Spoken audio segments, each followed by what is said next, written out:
রয়বাড়ির মেয়ে বউরা পান্তা ভাত খেতে খেতে গল্প করার সময় ডোনার ফোন আসলে ডোনা সেবন্তীকে বলে আমাকে এক্ষুনি বেরোতে হবে, এই বলে সেখান থেকে চলে যায়।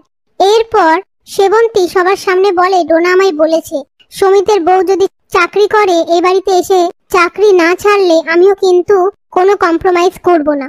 একদিকে তো কথাটা ঠিকই বলেছে, বল ও কেনই বা ওর চাকরি ছাড়বে। তখনই পুরবী বলে তোমার ছোট ছেলের বউয়ের এত বড় কথা বলার সাহস হয় কি করে? আমি আমার সমিতের জন্য জিনিয়াকে এবাড়ির বউ করে আনবো, জিনিয়া আমার সাথে নাচে স্কুলটা সামলাবে, এই বলে সেখান থেকে চলে যায়।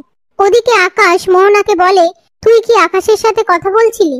মোহনা বলে কোথায় না তো, তুই ভুল শুনেছিস, এই বলে সেখান থেকে চলে যায়। এরপর আকাশের মা আকাশকে ফোন করলে আকাশ মোহনার ব্যাপারে সবটা বলে আর বলে যে ওর সব জেদি আমি মেনে নিয়েছি, কিন্তু এই অন্যায় জেদটা আমি মেনে নেব না। অন্যকে চোখের জল ফেলিয়ে ওকে আমি সুখী করতে পারবো না। ঠিক আছে, আমি দেখি ও কি করছে, এই বলে ফোনটা রেখে দেয়। এদিকে আদ্রিত শুভর রাগ ভাঙানোর জন্য গোলাপ আর গলার চেন দিয়ে শুভর রাগ ভাঙায়। তারপর আদ্রিতের বোনেরা এসে জিজ্ঞেস করে তুই এখানে কি করছিস?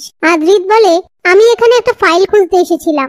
এসব কিছুর মধ্যে শুভ সমিতের মুখটা থমথমে দেখে বুঝতে পারে কিছু একটা হয়েছে। এরপর সমিত একটা ছবি নিয়ে তুলির কথা ভাবতে থাকলে তখনই শুভ এসে বলে আমি তখনই বুঝতে পেরেছিলাম তোর কিছু একটা হয়েছে। প্রথম প্রেম কি এত সহজে ভোলা যায়? সমিত বলে আমি কি ওর কাজে বাধা হয়ে দাঁড়াতাম বল?